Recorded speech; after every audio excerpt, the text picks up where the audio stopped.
Yes, we had a special session on disaster preparedness, and particularly how the human factor needs to be considered in designing ICT to support disaster preparedness, response, and warning.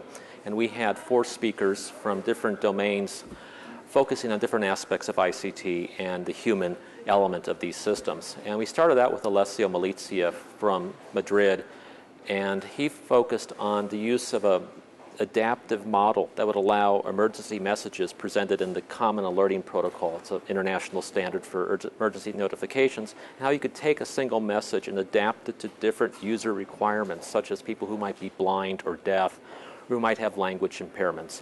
And so it brought together some very important points about adapting one message for many different recipients, which is a key problem with emergency notification.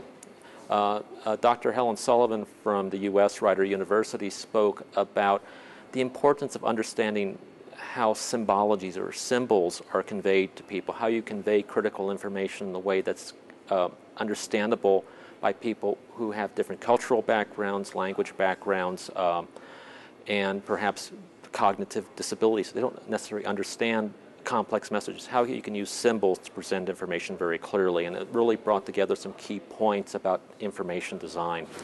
Erkki Kurkinen from the University of Jyväskylä in Finland spoke about modeling of human behavior, how you can more or less take data from real processes. For example, emergency services create mathematical models to try to optimize how systems should work with humans to communicate between themselves and with authorities, and then to try to design systems based off those models that will be more effective as a usable tool.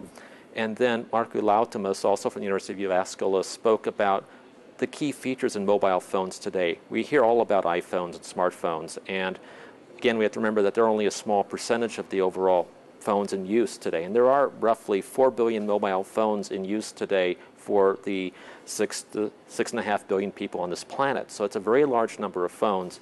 And so he talked about the different capabilities phones have, particularly things that might help support people in disasters, make the phone more of a survival tool, not just a communication tool.